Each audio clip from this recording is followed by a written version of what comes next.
Thank you. Go ahead.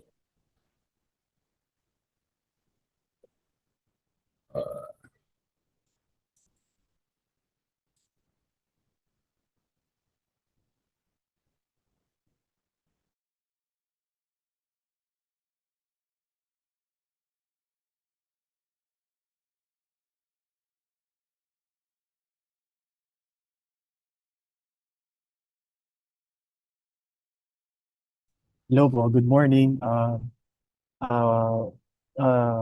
Today we will be presenting the disturbances in the CSF case 9.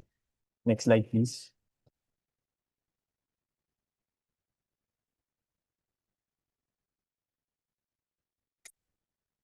So for the identifying data, the patient is a 79-year-old male, right-handed, with a known case of hypertension and type 2 diabetes mellitus. The patient's chief complaint is due to difficulty in walking for 6 months duration.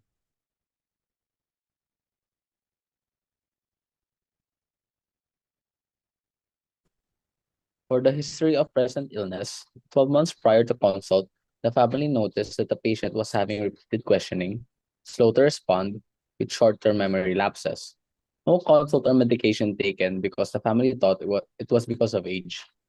In the interim, symptoms persisted until 6 months prior to consult. The patient was having difficulty in walking, described as mild unsteadiness, occasional stumbling, and often appears stuck on the floor, has difficulty lifting his feet and takes very small, slow steps, and he has to take multiple steps to turn around. He has experienced several falls, some resulting in minor bruises, and symptoms persisted, hence the consult.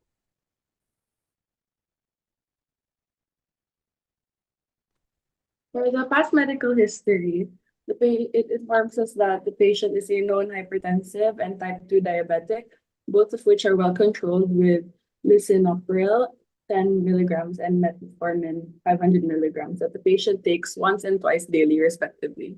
He has no history of previous neurological conditions, psychiatric disorders, or chronic alcoholism. Next slide. For social history, it's noted that he is married and lives with his wife. He is a non-smoker and reports occasional social alcohol use. And he is currently retired. But it is noted importantly that he was previously very active and mentally sharp prior to the onset of his current symptoms. For family history, the patient's mother developed what was noted as senility in her later years, the exact cause being unknown. There was no known family history of early onset dementia or other hereditary neurological diseases.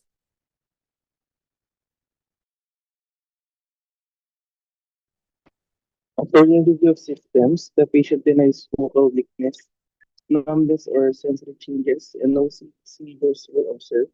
For genitourinary findings, there was no dysuria or hematuria, but patient experienced urinary incontinence. And for the psychiatric evaluation, no significant depression or psychosis noted during the course of his disorder. For the physical examination, the patient was alert, cooperative, but noticeably slow in movements and responses. The vital signs are within normal limits. And then the PE was more focused on the neurological exam, specifically for the mental status. The MMSE score is 20 out of 30, which suggests moderate cognitive impairment, particularly in orientation to time and serial sevens. And the patient also appeared slow to process informations. For the cranial nerves, 1 to 12 were intact. For motor, there was no focal weakness or atrophy. Tone is normal and no tremors or rigidity. And then for sensory, it was also intact. And the reflexes were 2 plus and symmetrical with no pathological reflexes. For the cerebellar, normal on finger to nose and heel to shin when seated. And for the gait, there was pronounced apraxia of gait, shuffling, wide base, short step gait, difficulty initiating steps, seen with hesitation. There was impaired balance, and the patient required assistance to turn. The patient appeared to be glued to the floor. For the Romberg's test, it was also positive, in which where there was worsening balance with eyes closed.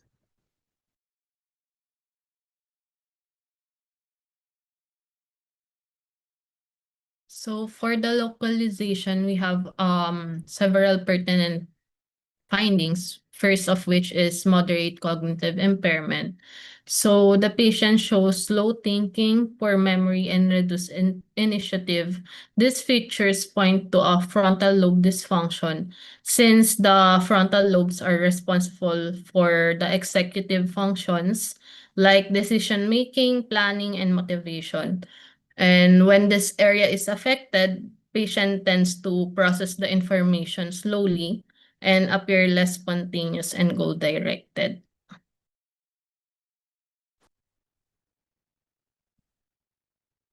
Other key findings include an apraxic or magnetic gape, a positive Romberg test, and urinary. Hello? Sorry, can you go back to your previous slide?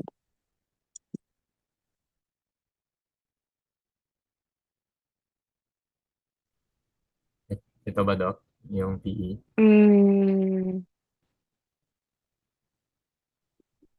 teka, wait ah. Meron pa ba? Worsening with eyes closed. Okay, so positive Romberg's. Yung Romberg's test siya for what?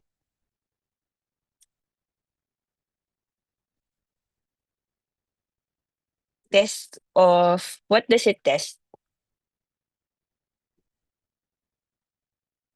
Yung proprioception. Proprioception. So proprioception is subserved by which tract? Dorsal column, medial lemniscus. Dorsal column medial lemniscus pathway, which is what? One of the ascending tracts that goes directly where? Saan siya nag-end up? Sige. Saan? Balikan lang natin yung Primary anatomy. somatosensory cortex. Sa which is where? What lobe? Parietal po ba, Doc? Parietal lobe. So baka hindi lang ang tawag nito, baka hindi lang siya frontal. Baka may involvement din ng parietal areas. Kasi lalo na kung positive yung Romberg's test. How will you be able to differentiate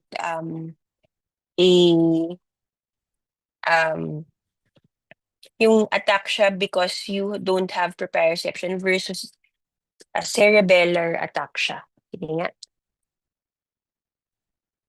Or cerebellar ang problem? Using the same test. Sige, yun yung clue.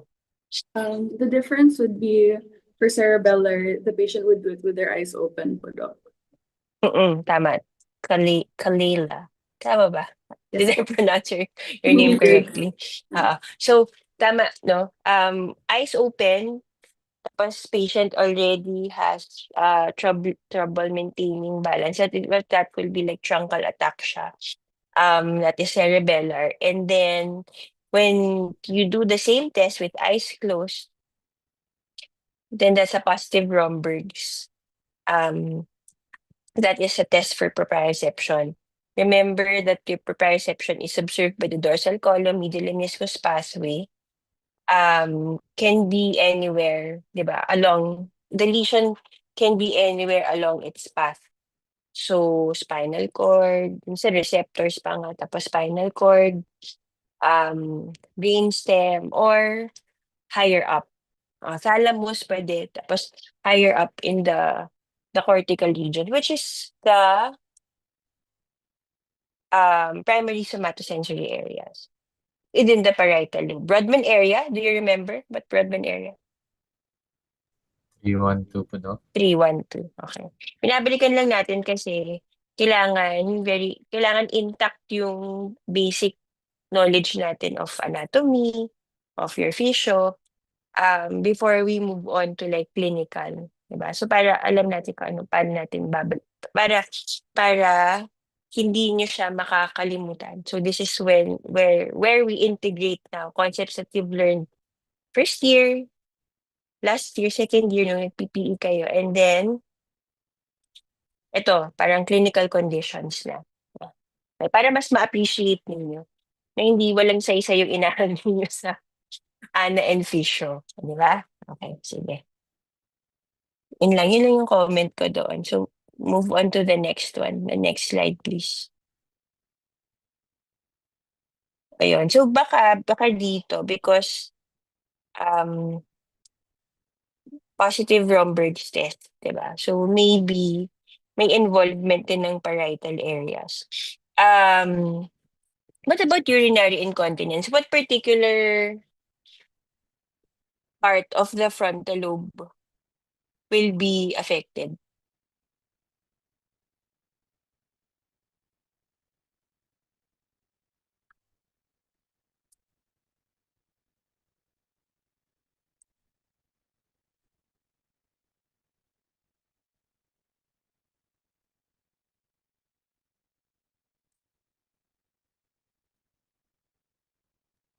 Doc, sa medial frontal microturbation center po sa may paracentral lobule and anterior Oo. septum. Yeah. Very important. Yung structure na yan, paracentral lobule, no?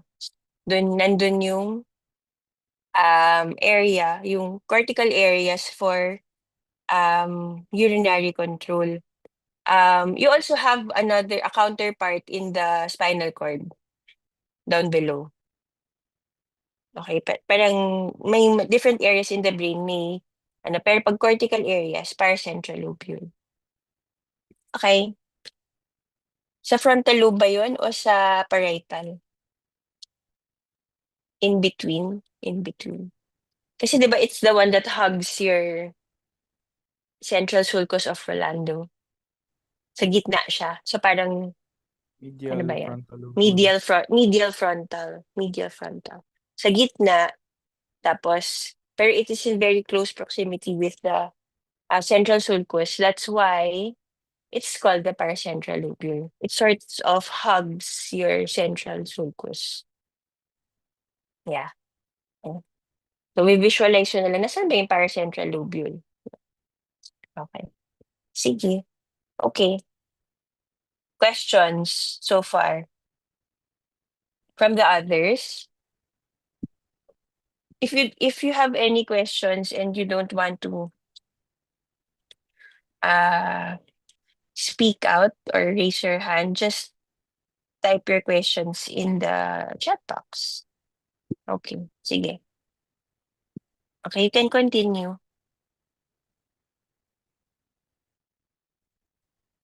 Okay, for our group's working assessment, our working assessment is normal pressure, hydrocephalus, most likely idiopathic. The patient presents with classic Hakim-Adam triad of 1965 or described in 1965, where gait disturbance, cognitive decline, and urinary incontinence were seen. These three symptoms, when grouped together in an elderly patient, strongly point to NPH. So the first one, next slide, please. Gait disturbance, the patient's chief complaint of gradually or insidious progressive unsteady gait, frequent stumbling, and small hesitant steps is consistent with gait apraxia or magnetic gait. This most likely describe a disconnection between the motor intention and execution. So the patient wants to walk but can't properly initiate or coordinate the stepping, hence the small steps or appear stuck to the floor. Unlike with cerebellar, as described by Doc earlier, there is no swaying, no dysmetria, which more shows of a cortical or subcortical disconnection rather than a cerebellar deficit. Next slide, please. Wait lang, Jeremy. Can you go back before I forget? What other condition will also have difficulty initiating steps, small steps, and like unblock turning, yung multiple steps to turn around? Meron pang isa pang ganyan.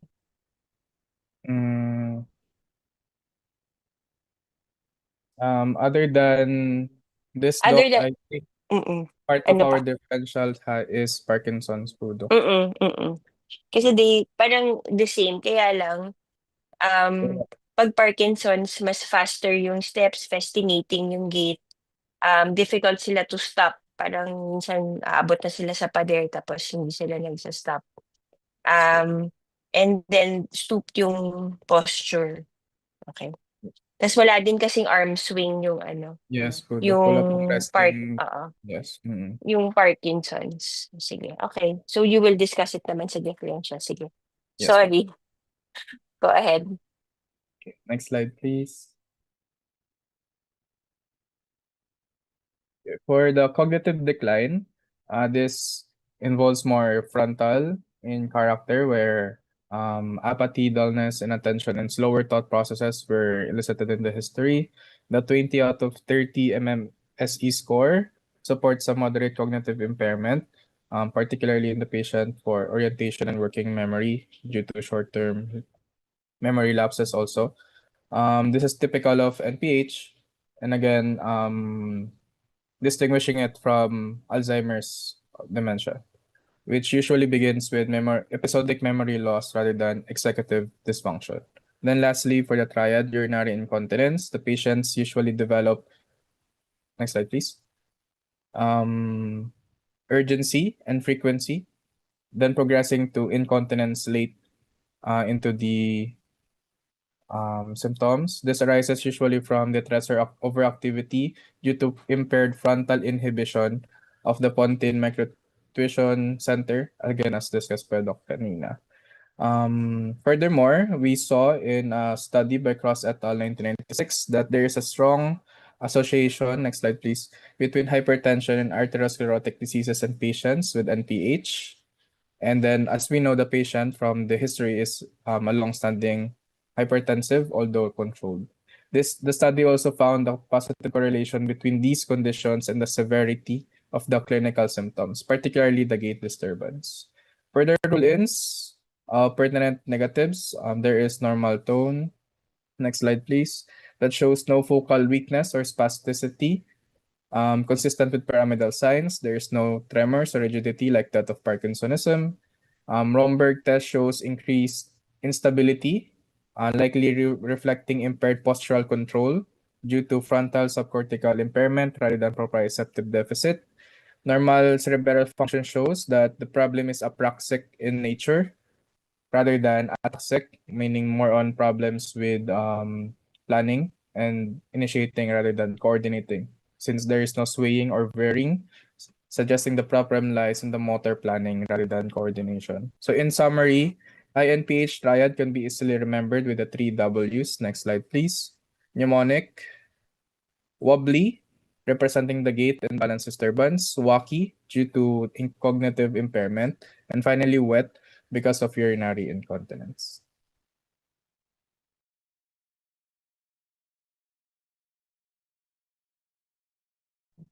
So for our differential diagnosis, so the first would be Parkinson's disease. So as mentioned earlier, this can be ruled in because the patient presents with gait dysfunction, which was described to be the patient being stuck to the floor, having very small, slow steps. So the patient also has certain risk factors such as the age, since in a study by Johns Hopkins hospital, they mentioned that elderly male, such as 60, those who are 60-year-old or above, are at higher risk for Parkinson's. So this can also be ruled in because the patient has cognitive decline and urinary incontinence. However, this can be ruled out because, as mentioned also a while ago by Doc, that the gait is more apraxic and not fascinating. There is also no resting tremor, rigidity, or bradykinesia. And also, on physical examination, the cranial nerves are intact. For our second differential diagnosis it would be vascular dementia. So this is ruled in because the patient has vascular risk factors such as hypertension and diabetes mellitus. And the patient also presents with cognitive impairment. However, This could be ruled out because again the patient has an apraxic gait rather than spastic or hemiparetic. Also, there is no hemiparesis, no sensory loss or abnormalities with the reflexes. Also, in terms of the patient symptoms, the progression was more gradual than sudden. Next slide, please. We also considered Alzheimer's disease and progressive supranuclear palsy. So for Alzheimer's disease, the gradual onset of memory loss and disorientation could explain the cognitive decline seen in our patient. However, we ruled it out because his gait disturbance appeared early and was quite pronounced, whereas in an Alzheimer's gait, the problems usually develop late in the course. And also, his motor exam was normal, unlike in other neurodegenerative conditions. We also considered progressive supranuclear palsy since it can present with gait instability, frequent falls, and cognitive impairment. However, our patient's gait is magnetic rather than Parkinsonian, and there were no signs of vertical gaze palsy, axial rigidity, or bulbar affect, which are characteristic features of PSP. Next slide, please. So now moving on to the diagnostic plan. First, we have neuroimaging, specifically CT scan and or MRI. These are routinely requested in patients presenting with cognitive impairment and gait disturbance. So on imaging, there is ventricular enlargement that is just disproportionate to the degree of cerebral atrophy.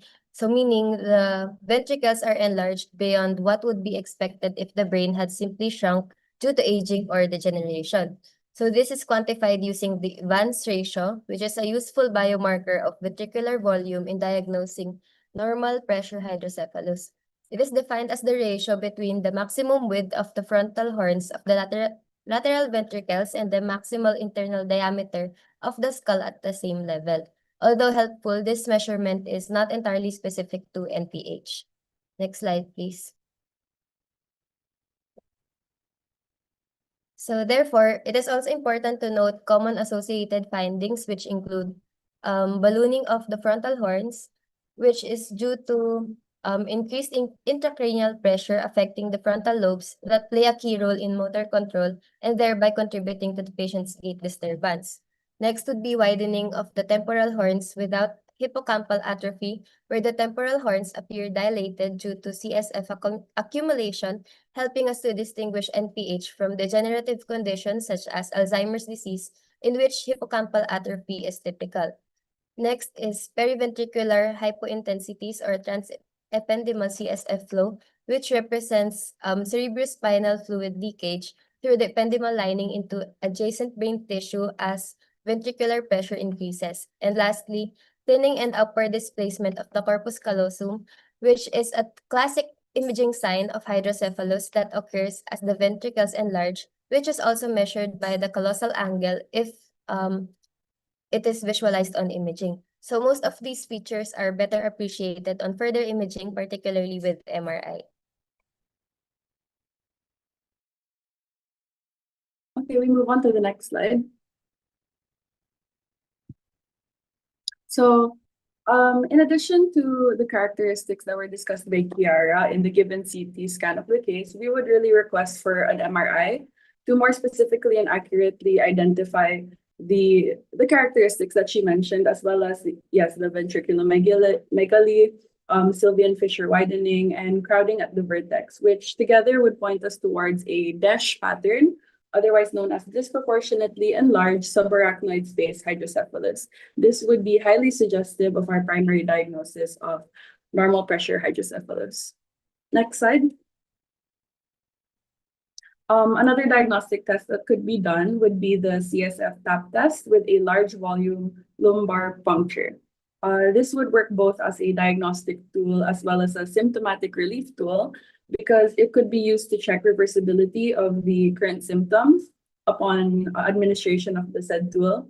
And upon relief of said symptoms, it would mark the patient with good prognosis for surgery, specifically ventricular shunt procedure.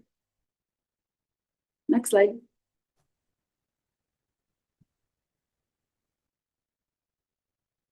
Okay, so next we have other laboratory tests, and these include CBC to rule out anemia and infection and to monitor platelet count for LP or the shunt procedure, and then vitamin B12 level test to rule out neuropathy and deficiency if metformin is used for treatment, and then FPS and HbA1c to rule out hypo or hyperglycemia, which contributes to vascular dementia, and lipid profile to rule out dyslipidemia or idiopathic NPH secondary to cerebrovascular disease, and serum electrolytes to rule out hyponatremia, hyperkalemia, and metabolic encephalopathy, and renal function tests such as VO and creatinine to rule out uremic encephalopathy and dehydration, and liver function tests to rule out hepatic encephalopathy and poor nutrition, and ECG to clear the patient for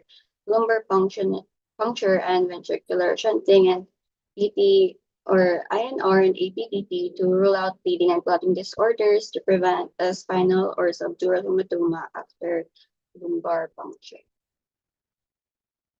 Next slide, please.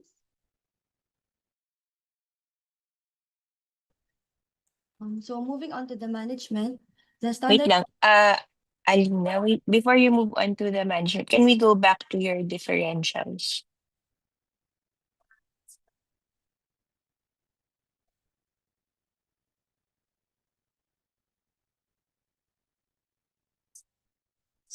Sige. Would an encephalopathic process be part of your differentials? Like, yung mga yung metabolic enceph, kasi you said they're uremic enceph, di ba? Parang part siya ng, you want to check yung blood chemistries ng patient. Pero would it be part of your differentials? Or even an infectious process? Something that is more subacute to chronic na parang insidious na encephalitis rather than something na acute like bacterial or viral. Kasi you have here Parkinson's, I agree to that. Yung mga dementias, vascular or yung Alzheimer's disease is also part of their differentials. Pero yung mga ganun, other things that may present also with like changes in cognition, gait abnormalities, ganyan. Would you consider it? Why or why not? Sige, anybody can. Sige, who's that? For me po, Doc, differentials regarding infectious, they're very insidious and although not very likely with the patient, but maybe we should also consider neurosyphilis in the sense that the gait disturbance can be from tail dorsalis. There's also urinary dysfunction, cognitive impairment, but the problem here or the rule out would be the pupils, the Argyll-Robertson's pupils. So parang hindi po namin siya nabigyan ng more attention towards infectious diseases because there was no history. But something like neurosyphilis that could have happened years before could have been considered better po. Kasi ang ano natin dito parang you have to look at the risk factors for this patient. If you're gonna consider a chronic infectious or a process like neurosyphilis, I would agree that they would have some similarities in terms of clinical features. But in a patient, for example, you have to elicit a history na para meron siyang risk factors for it. Ang ano dyan, parang baka kailangan maghanap ka ng history ng exposure or ilan taon na nga ulit yung patient pero older na siya, di ba? How old is the patient again? 79 male po. 79 male. So parang hahanapan mo si lolo ng parang ng risk factors, no, for that kind of an exposure. Yung mga when you're thinking mga acquired encephalopathies like yung mga hepatic, uremic, ganyan, they would have a more acute course. So I would agree that probably the reason why you did not consider it for this patient. What else? Parang yun lang naman. Tas you have to also take a look at yung mga other encephalitides na mga insidious onset aside from neurosyphilis. Parang just to make sure that you're not missing out on any other differentials. And so that when you go to your diagnostic plan, so aside from syempre you have your imaging study, you would know what other tests to request for. Diba?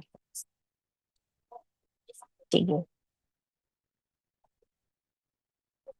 Okay, sige. You can continue. Are there any questions?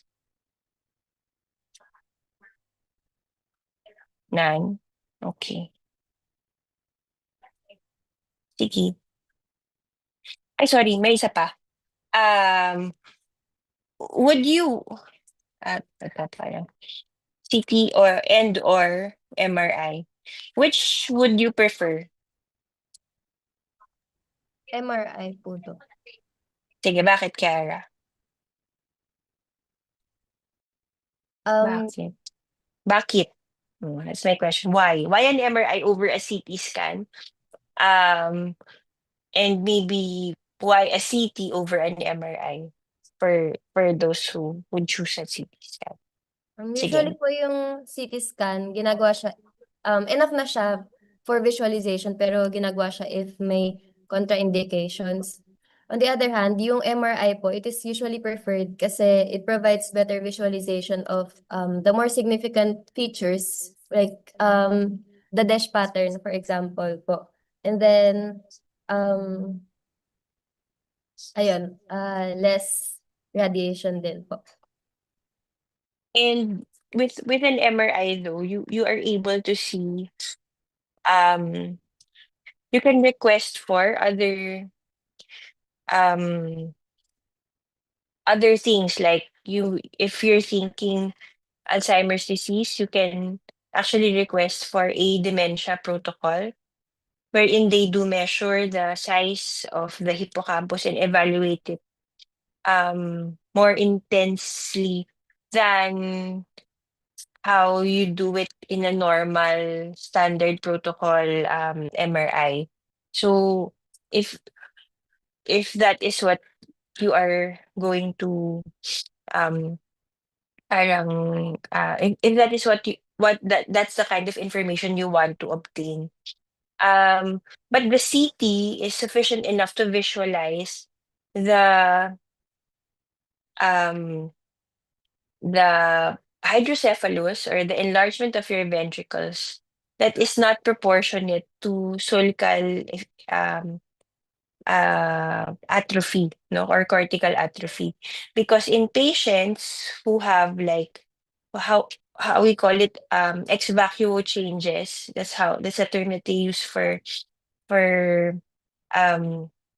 hydrocephalus that is due to or enlargement of your ventricles due to shrinking of your brain parenchyma or due to cerebral atrophy. So you suspect that there is you suspect that there may be normal pressure hydrocephalus in the absence of signs of increase in intracranial pressure in patients with enlarged ventricles, and then the sulci are not I mean the cortex or the brain parenchyma is not that atrophied yet. No. In imaging studies kasi they don't they would have like they would compare it to a normal population na parang, for age, ganito, this is the normal parang atrophy that like a 90-year-old would or a 70-year-old would have. So if that is proportionate to the ang tawag nito, to the enlargement of your ventricles, and that maybe the enlargement of your ventricles may just be ex vacuo changes or because of cerebral atrophy. But if it's like this, like in your picture, di ba, parang intact pa yung sulsay, although parang meron na konting edema, siguro. Periventricular. Parang masyado pang puno. So, yung parang hindi pa atrophied masyado yung brain as compared to the enlargement of your ventricles. So that is how they look at the CT images for your normal pressure hydrocephalus. And of course, your patient will present with clinical signs and symptoms. Okay. Sige. May questions kayo? Doc, if you may, Sige. if I may po. Doc, regarding sa differentials po, Doc, that you started kanina, na 79-year-old patient, in the clinics po, Doc, as a neurologist, how aggressive would you be po in like ruling out these insidious infections, not just because of the primary impression, but maybe for comorbidities? As long po ba no fever or any kind of other signs and symptoms, we should be more conservative in requesting these cultures and whatever antigen test for infections? Hindi naman. Parang, but you always kasi go back to how your patient presented. If your patient, for example, did not present with fever initially, an infectious process will probably not be the first thing that will come to mind. However, parang you do have to exhaust all. On the other hand, parang you also have to exhaust other things, especially if in the course of your patient, like the treatment that you have administered parang doesn't help or doesn't make the patient's condition improve. So, may mga ganyan na cases yung parang nagawa mo na yung initial workup for your initial differentials, pero parang bakit tapos nag-treat ka na, and then hindi naman nag-i-improve sila with whatever treatment you gave. So for these patients, you may want to have like other things. But here kasi, parang when you do, halimbawa itong patient na to, when you, di ba, a lumbar tap is indicated, di ba, for these cases. So from there, you are able to already evaluate whether it is something infectious or not. Makikita mo na dun meron ng markers, like for example, or some clues that there will be some clues that probably will come out of CSF protein, cells, the number of WBC cells that you find there, if there are any, ganyan. Yun, so para may clues ka na rin na makikita doon sa scan mo if this is something that is infectious. I mean sa lumbar tap, if you do it, kasi for this case naman it's indicated. Pero the differential for an infectious process will probably not be on the top of your list. Okay po, Yun. Doc. Thank you. I hope I answered your question.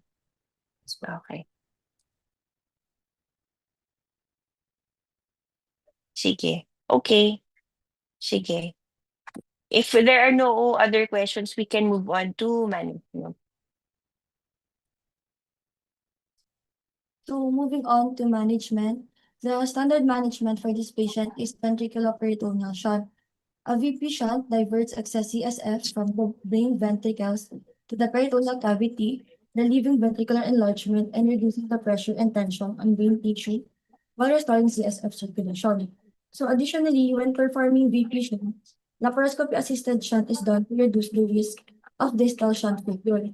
VP shunt is preferred since the peritoneal cavity offers a large and effective area for fluid absorption, and the shunt replacement typically provides long-term symptom relief, preventing brain damage, and improving quality of life. So this procedure is indicated for the patient as he presents with 2 out of 3 symptoms of the triad, which are slowly progressive gait disorder and impairment of mental function. Next slide, please.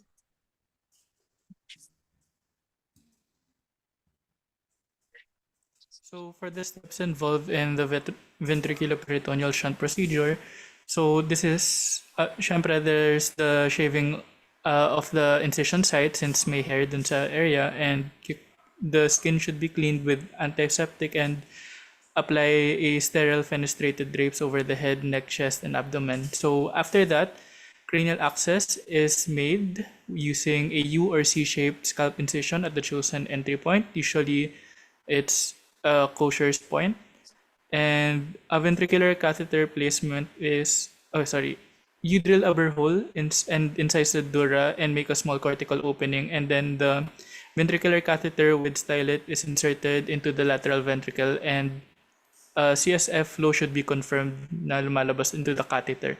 So the catheter should be cut to a pre-measured length, and CSF samples should be collected, and the catheter should be secured to the pericranium and connected to the valve and tied with silk. But before siya i-connect sa valve, you do subcutaneous tunneling then.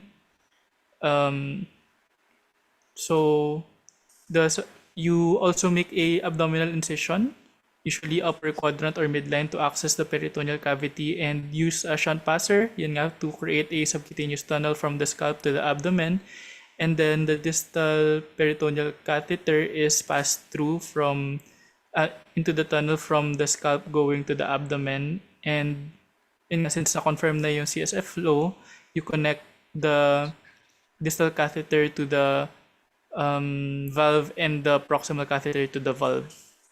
And then once na makita yung CSF flow na dumadaan into the abdominal end nung catheter, you can start closing the wounds in anatomical layers.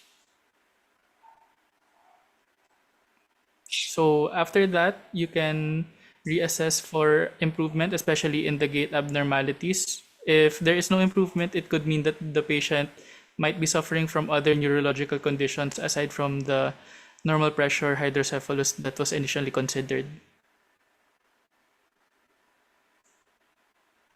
Next slide.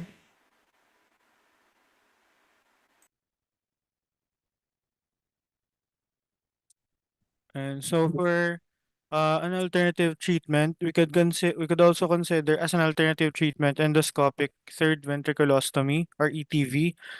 So the goal of this treatment is to create a new outflow tract for the CSF. So basically, in this treatment, a small burr hole is made in the skull, and the neuroendoscope is inserted into the third ventricle, and then under direct vision, a small opening is created at the floor of the ventricle, allowing the CSF to bypass the obstruction and drain into the basal cisterns where it is naturally reabsorbed. So ETV is usually for obstructive normal pressure hydrocephalus, which is caused by mechanical obstruction, sorry. But however, in idiopathic, it is a communicating type where absorption rather than flow is impaired. So ETV is theoretically possible, but not routinely practiced, only for highly selected patients, like for partial obstruction or if there's shunt failure. So VP shunting is still the standard treatment. And then another reason why VP shunting is preferred over ETV, it would be the long-term complications of ETV, which would include the closure of the stoma that would be made from the puncture, from the scar tissue or membrane regrowth, and persistent absorption defects, which could lead to symptom recurrence. Also, there are certain studies that tell na there are still inconclusive data that would support ETV as an effective treatment for uh, idiopathic normal pressure hydrocephalus. So VP shunting is still the most preferred treatment for this kind of illness po. So next slide, please. So the supportive management plan focuses on physical therapy and fall prevention. The primary goals are to improve gait initiation and stride length to address hesitation and magnetic gait. So additionally, therapy aims to enhance posture, control, and balance to reduce the risk of falls. So the truncal and lower extremity strengthening will also be implemented to further improve gait. Moreover, promoting dual task ability is essential to address interference between cognitive and motor skills. A home safety evaluation is also necessary to prevent falls. This includes ensuring that no loose rugs are lying around the house, maintaining adequate lighting, and installing grab bars in bathrooms. So finally, the patient is advised to observe simple gait drills daily, consisting of walking forwards, backwards, and side to side. Next slide, please.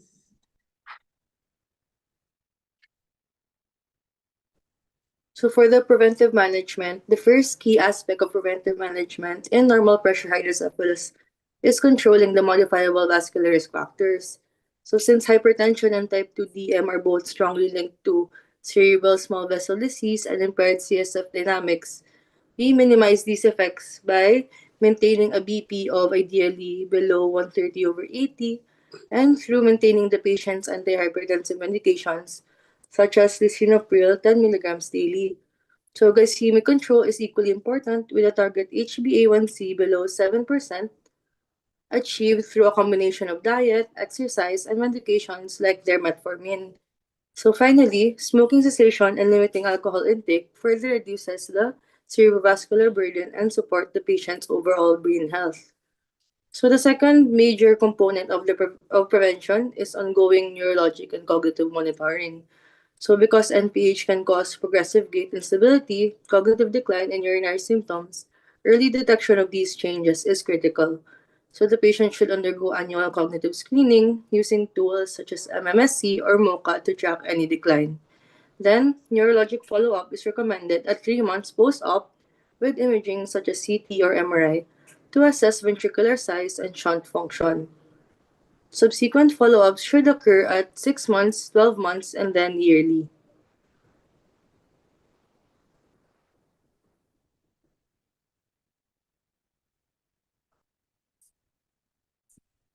And finally, for the prognosis, for those who are untreated, survival is substantially reduced, having a hazard ratio of 3.8 versus the general population, and this is pretty high. And for those who are treated, according to a study, improved patients is no different for those who are in the control group. But according to Adams, those who underwent shunting, they have a complete or nearly complete restoration of mental function and gait after several weeks or months, but not durable, meaning hindi siya tumatagal. Recurrence are expected approximately in 3 years. And for those who have poor outcomes, ito yung mga may dementia without gait disorder. So this is in addition to the triad that we expect in idiopathic NPH. And another associated symptoms are focal cortical signs such as your apraxia and aphasia. And possibly, itong patient natin na affected na din yung somatosensory areas. According to Adams as well, in a study in a study of 45 patients, 69% walked faster, so improved yung gait nila. 63% improved MMSE score by 2, and 69% improved in overall movement. And in several measures or several areas, about 38% improved, while 15% did not improve at all. And for complications of undergoing the shunting procedure, possibly magkaroon ng subdural hematoma. Subdural hematoma, and this is avoided by intake of anticoagulants after procedure. There's a possible overdrainage of CSF that could cause headaches, which may be chronic or orthostatic, catheter misplacement as well, and infection leading to ventriculitis, and sometimes, or worst case scenario, bacteremia. And that's the last slide of the presentation, Doc. I reference this in the next slide, po. Thank you. Okay. So what, in terms of medical treatment, what can you offer? Meron ba? May gamot ba?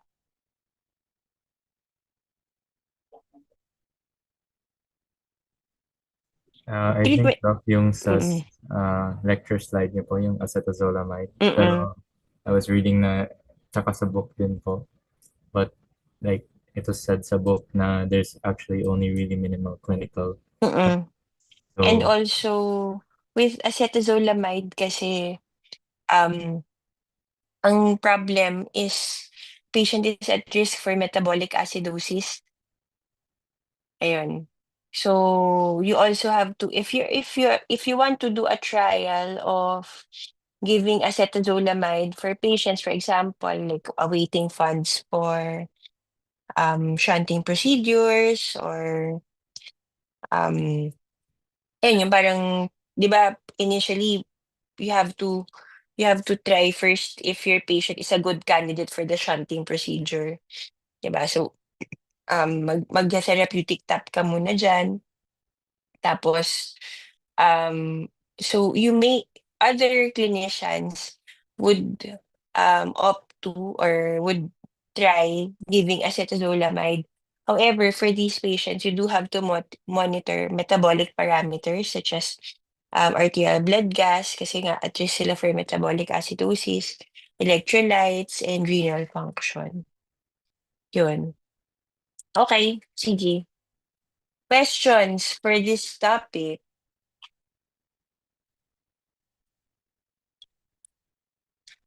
Lana. Okay, so if there are no more questions, we'll leave early. So may 1 hour of 1 hour, yay! So, tapos tayo ng maaga, hindi tayo papagalitan ni Dr. Castillo. So, again, questions or concepts will be taken mostly, if not all, from the chapter.